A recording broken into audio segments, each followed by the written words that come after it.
Hi friends, ನಮಸ್ತೆ. Shri R S ಕಿಚನ್ಗೆ ಸ್ವಾಗತ. ಇವತ್ತಿನ ವಿಡಿಯೋದಲ್ಲಿ ತುಂಬಾ ಸಿಂಪಲ್ಲಾಗಿ ಟೇಸ್ಟಿಯಾಗಿ ದಾವಣಗೆರೆ ಸ್ಪೆಷಲ್ ಬೆಳ್ಳುಳ್ಳಿ ಮಂಡಕ್ಕಿ ಹೇಗೆ ಮಾಡೋದು ಅಂತ ನೋಡೋಣ. ಇದು ಮಾಡೋದು ತುಂಬಾ ಈಸಿ ಮತ್ತು ಟೇಸ್ಟ್ ಕೂಡ ತುಂಬಾ ಚೆನ್ನಾಗಿರುತ್ತೆ. ಇದಕ್ಕೆ ಬೇಕಾಗಿರುವ ಇಂಗ್ರೀಡಿಯೆಂಟ್ಸ್ 2 ಲೀಟ್ರ್ ಸಪ್ಪೆ ಮಂಡಕ್ಕಿ ತೊಗೊಂಡಿದ್ದೀನಿ. ಇಲ್ಲಿ ಬೇಕಾದರೆ ನೀವು ಮೈಸೂರು ಮಂಡಕ್ಕಿ ಕೂಡ ನೀವು ತಗೊಳ್ಬೋದು. ಹಾಗೆ ಎಣ್ಣೆ, ರುಚಿಗೆ ತಕ್ಕಷ್ಟು ಉಪ್ಪು, ಸ್ವಲ್ಪ ಬೆಳಗಡ್ಲೆನ ಪುಡಿ ಮಾಡಿ ಇಟ್ಕೊಂಡಿದ್ದೀನಿ. ಹಾಗೆ 1 ಟೇಬಲ್ ಸ್ಪೂನ್ ಖಾರದ ಪುಡಿ, ಒಂದು ಅರ್ಧ ಟೇಬಲ್ ಸ್ಪೂನ್ ಅರಿಶಿನ, ಸ್ವಲ್ಪ ಕರಿಬೇವು, ಹಾಗೆ ಒಂದು 4 ರಿಂದ 5 ಬ್ಯಾಡಗಿ ಮೆಣಸಿನ್ಕಾಯಿ, ಒಂದು 3 ಟೇಬಲ್ ಸ್ಪೂನ್ ಶೇಂಗಾ, ಒಂದು 3 ಟೇಬಲ್ ಸ್ಪೂನ್ ಬೆಳಗಡ್ಲೆ, 1 ಗಡ್ಡೆ ಬೆಳ್ಳುಳ್ಳಿನ ಜಜ್ಜಿಟ್ಕೊಂಡಿದ್ದೀನಿ. ಹಾಗೆ 1 ಟೇಬಲ್ ಸ್ಪೂನ್ ಸಕ್ಕರೆನ ಪೌಡ್ರ್ ಮಾಡಿ ಇಟ್ಕೊಂಡಿದ್ದೀನಿ. ಈಗ ಹೇಗೆ ಮಾಡೋದು ಅಂತ ನೋಡೋಣ ಬನ್ನಿ. ಮೊದಲಿಗೆ ಇಲ್ಲಿ ಗ್ಯಾಸ್ ಆನ್ ಮಾಡಿಕೊಂಡು ಒಂದು ದೊಡ್ಡ ಬಾಣಲಿ ಇಟ್ಕೊಂಡಿದ್ದೀನಿ. ಇದು ಬಾಣಲಿ ಬಿಸಿ ಆದಮೇಲೆ ತಗೊಂಡಿರೋ ಅಂಥ ಎಣ್ಣೆನ ಸೇರಿಸ್ಕೊಳ್ತಾ ಇದ್ದೀನಿ. ಎಣ್ಣೆ ಬಿಸಿ ಆದಮೇಲೆ ಶೇಂಗಾನ ಹಾಕ್ಕೊಂಡು ಲೋ ಫ್ಲೇಮಲ್ಲೇ ಇದನ್ನ ಫ್ರೈ ಮಾಡ್ಕೊಳ್ತಾ ಇದ್ದೀನಿ. ಹೈ ಫ್ಲೇಮಲ್ಲಿ ಇಟ್ಕೊಂಡು ಫ್ರೈ ಮಾಡಿಕೊಂಡ್ರೆ ಬೇಗ ಸೀದೋಗ್ಬಿಡುತ್ತೆ. ಇವಾಗ ನೋಡಿ ಇದು ಚೆನ್ನಾಗಿ ಫ್ರೈ ಆಗಿದೆ. ಇವಾಗ ಇದಕ್ಕೆ ಒಂದು ಗಡ್ಡೆ ಬೆಳ್ಳುಳ್ಳಿ ಜಜ್ಜಿಟ್ಕೊಂಡಿರೋದನ್ನ ಸೇರಿಸ್ಕೊಳ್ತಾ ಇದ್ದೀನಿ. ಬೆಳ್ಳುಳ್ಳಿ ಚೆನ್ನಾಗಿ ಫ್ರೈ ಆಗಬೇಕು. ಹಸಿ ವಾಸನೆ ಹೋಗೋವರೆಗೂ ಲೋ ಫ್ಲೇಮಲ್ಲಿ ಇಟ್ಕೊಂಡು ಚೆನ್ನಾಗಿ ಫ್ರೈ ಮಾಡ್ಕೊಳ್ತಾ ಇದ್ದೀನಿ. ಇವಾಗ ಇದಕ್ಕೆ ಕರಿಬೇವಿನ ಎಲೆ ಹಾಗೆ ಬ್ಯಾಡಗಿ ಮೆಣಸಿನ್ಕಾಯಿ ಸೇರಿಸ್ಕೊಂಡು ಫ್ರೈ ಮಾಡ್ಕೊಳ್ತಾ ಇದ್ದೀನಿ. ಇಲ್ಲಿ ಮೆಣಸಿನ್ಕಾಯಿ ಇಷ್ಟಪಡದೇ ಇರೋರು ಬೇಕಾದ್ರೆ ಸ್ಕಿಪ್ ಕೂಡ ಮಾಡ್ಕೊಳ್ಬೋದು. ಹಾಕಿದರೆ ತುಂಬಾ ಟೇಸ್ಟಿಯಾಗಿರುತ್ತೆ. ಇವಾಗ ನೋಡಿ ಇದೆಲ್ಲ ಚೆನ್ನಾಗಿ ಫ್ರೈ ಆಗ್ತಾಯಿದೆ. ಹಾಗೆ ಈಗ ತಗೊಂಡಿರೋಂಥ ಬೆಳಗಡ್ಲೆನೂ ಸೇರಿಸ್ಕೊಂಡು ಇವಾಗ ಚೆನ್ನಾಗಿ ಫ್ರೈ ಮಾಡ್ಕೊಳ್ತಾ ಇದ್ದೀನಿ. ಇದೆಲ್ಲ ನೀವು ಲೋ ಫ್ಲೇಮಲ್ಲಿ ಇಟ್ಕೊಂಡೆ ಚೆನ್ನಾಗಿ ಫ್ರೈ ಮಾಡ್ಕೊಳ್ಬೇಕಾಗುತ್ತೆ.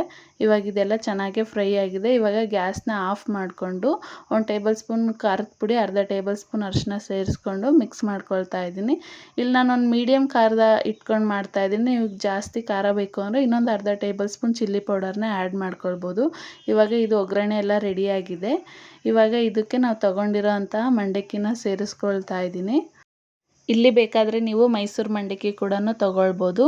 ಅದು ಕೂಡ ಟೇಸ್ಟ್ ಚೆನ್ನಾಗೇ ಇರುತ್ತೆ. ಇವಾಗ ನಾನು ಮಂಡಕ್ಕಿನ ಹಾಕ್ಕೊಂಡು ಚೆನ್ನಾಗೇ ಮಿಕ್ಸ್ ಮಾಡ್ಕೊಳ್ತಾ ಇದ್ದೀನಿ.